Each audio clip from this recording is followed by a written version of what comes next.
Welcome to another video from Dr. Lock. Okay, a lot of people want to see what my workshop is like, and this is what it is. This is one of our workshops, one of the rooms, but this is the one that we do a lot of work from. We've got our central table here, we've got our benches around there, and we've got mess pretty much everywhere. A lot of locksmith shops work this way.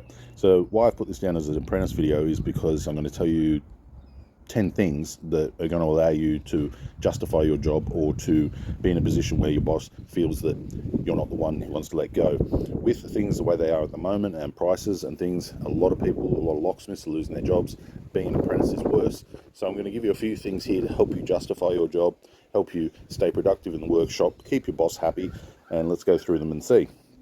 All right, so the first thing I can see now just in this workshop, if I was an apprentice locksmith, something I could do without asking my boss, but yet do to stay relevant, would be get rid of the glasses, get rid of the coffee cups.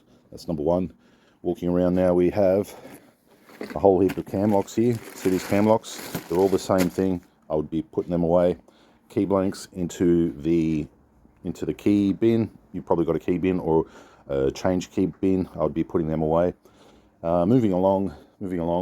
Drink containers, they can go. That's just that. Let's look at the floor now. Now the floor, any rubbish, pick it up, give it a sweep. There's another one. Moving around here, the bins, always make sure your bins are taken out. So we have a bin here, and yeah, if it needs to, it gets emptied into the red bin, and then the red bin gets taken out, and then the red bin gets brought back. So bins yet again. We've got cylinders, should be in the cylinder recycling bin. We've got tools, should be in the tool compartment thing. Drill bits can go back. Looking on the keyboard, we've got keys that can go back on the wall as well. They're in bags, they should be sorted out, put on the wall as well.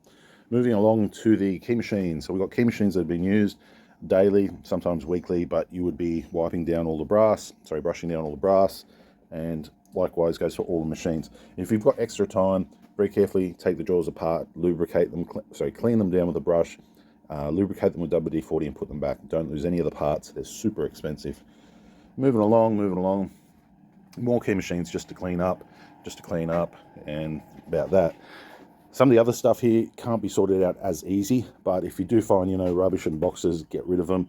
Tools can be neatly put away. So there's just a couple of things that you can do to try and keep relevant. Look, I agree, our workshop is a mess, and we are in and out of here so often, and a lot of us, don't really have the time to do it. We don't have a dedicated apprentice to do it at the moment. We will shortly, and they'll be probably tidying it up bit by bit.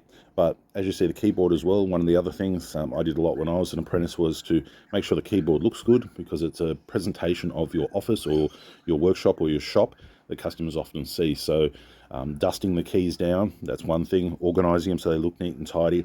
Your front counter should look neat and tidy, because that's representation to your shop. And that's pretty much about it. Keeping all those things in mind, if you're sitting there on your phone, you're not very good for the boss. If you look like you're not busy, you're not very good for the boss.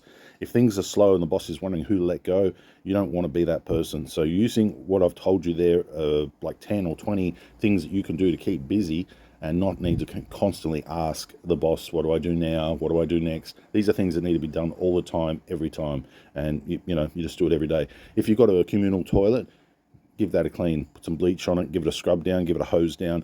If you've got cars, ask the boss if you can give the car a quick wash and a quick polish, because presentation is important as well.